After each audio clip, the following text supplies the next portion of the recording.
here we are on day 15 or 16, and I rented a little fishing boat out on Lake Jacomo. I grew up close to here, and when I was a kid and I got depressed or just needed to get away, I would drive around or walk around Lake Jacomo. It was really kind of a special place growing up. It's what I believe to be one of the most beautiful lakes there are around.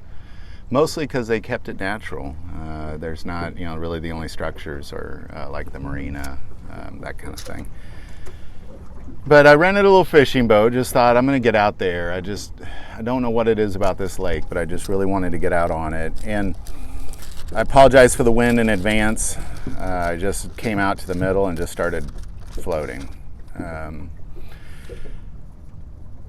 But it's strange weather what we got going on here. It's a little windy. It's supposed to get in the 90s again today with the occasional thunderstorm. And as we've gone through Matthew 24, which seems to be the direction God is taking us, he said, go out on the water every day and preach. And this is, as I pray, this is what I just keep getting, is just keep going, just keep going. All right, so we are talking about when Jesus Christ returns. That's what Matthew 24 is, because the disciples said, well, how will we know? What does this look like? And he just talked about the deception of the Antichrist and the deception of the false prophets and that kind of thing. And he says something pretty interesting in Matthew 24, starting verse 29. Immediately after the tribulation of those days, the sun will be darkened and the moon will not give its light. The stars will fall from heaven and the powers of the heavens will be shaken. Then the sign of the Son of Man will appear in heaven, and then all the tribes of the earth will mourn, and they will see the Son of Man coming on the cloud of heaven with power and great glory. And he will send his angels with a great sound of a trumpet, and they will gather together his elect from the four winds, from one end of heaven to the other. Now, this is really a beautiful passage, because what he's saying is that, when the tribulation is starting to come to an end, it's going to get dark. The world will get dark. And we talked about that in Revelation. Ezekiel talked about the darkness. Jeremiah talks about the darkness. Zechariah talks about the darkness. Isaiah talks about the darkness. And here Jesus is talking about the darkness. And in Revelation, they talk about the darkness. And what it is, if you look at Daniel, there's 3.5 years and then of tribulation, and then there's this additional 45 days. And it says, blessed is those who make it to that point. And what they're looking at is that somewhere that's what's going to end the tribulation. Tribulation's a war. It's, the acts of God don't come till the end of tribulation, and that is his vengeance for the blood of the saints. Destruction of Babylon, the whole world becomes dark. The angel Abaddon and all his stinging wasps start reaping havoc. The four angels under the Euphrates with their millions and millions of warrior angels killing a third of the population of the planet, like that all happens at the end. So what he's saying is immediately after the tribulation in those days, the sun will be darkened and the moon will not give its light. Like he's just repeating what it is Isaiah specifically talked about. But it is then that the sign of the Son of Man will come, and it'll come in a cloud of glory. So imagine it's just dark. It's just everywhere is just dark. And you've gone at least 45 days of just darkness, nothing but darkness. And this darkness is probably caused by dust and smoke coming out of the bottomless pit. So it's probably kind of hard to breathe as well, is my guess.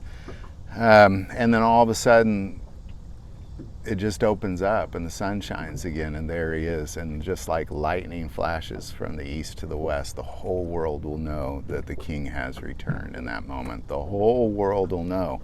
And that's why he said earlier, don't be deceived. What he said is, see, I've told you beforehand in 25. See, I've told you beforehand. Therefore, if they say to you, look, he is in the desert, do not go out. Or look, he is in the inner rooms.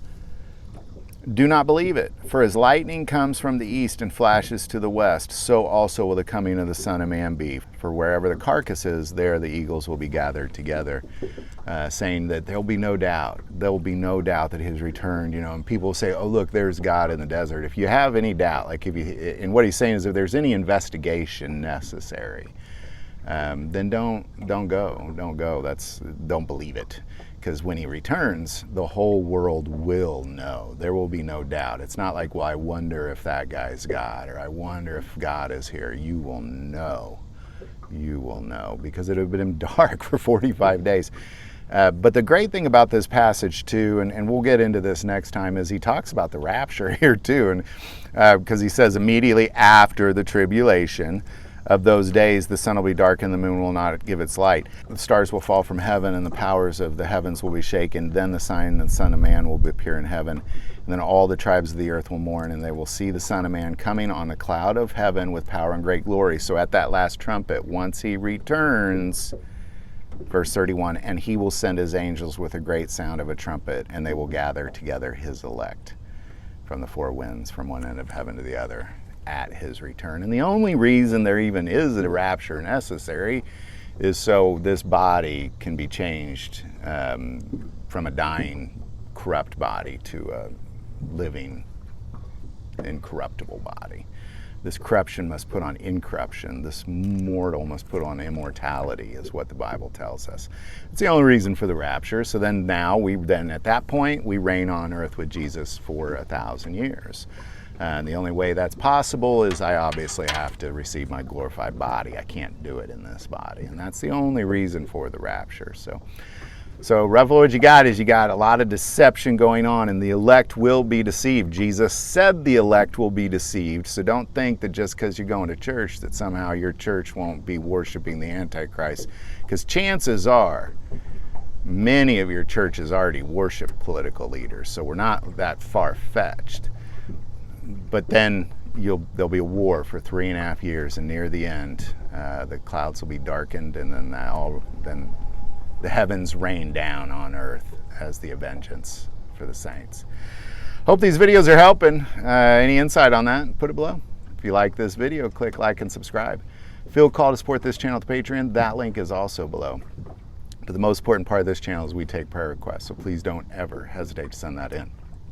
Thank you for watching this episode of God, Family, and Guns. And as always, love God, love your family, and love guns.